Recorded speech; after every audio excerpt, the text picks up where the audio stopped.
What's up, everybody? So here's a routine that I call tag along, and it's my own card trick, and I hope you enjoy it. So I just want to show you the cards in the deck, okay? Now, before we start, I want you to notice that I'm going to give the deck a shuffle, and right after giving the deck a shuffle, I want you to think of any card in the deck. Now, you have a free choice of thinking of whichever card you like. I don't want to influence you in any way, okay? So just think very hard, and I want you to see that the deck is continuously being shuffled by me to show you that we are dealing with a freshly shuffled pack of cards. And don't think of the jokers and don't think of any ad cards because I removed those cards from the deck.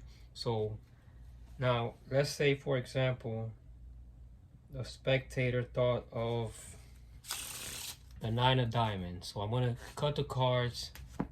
And I'm gonna see if I can locate to the 9 of diamonds, okay? So I'm just gonna make 4 piles of cards like this, and hopefully through shuffling these cards I can locate your card, okay?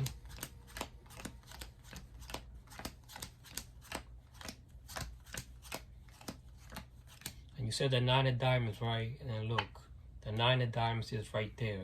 But you see, I never take any chances. In case you would have mentioned any other 9s, I always make sure that the other 9s always tag along. And look, I have a few cards left, so let's exhaust the rest of these cards.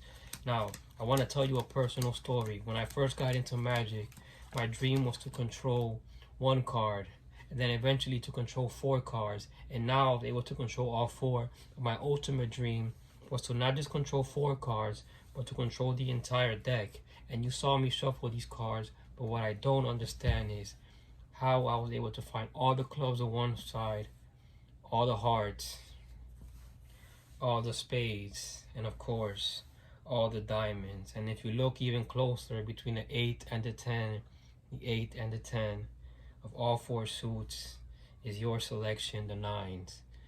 Thank you for watching, and that is called tag along.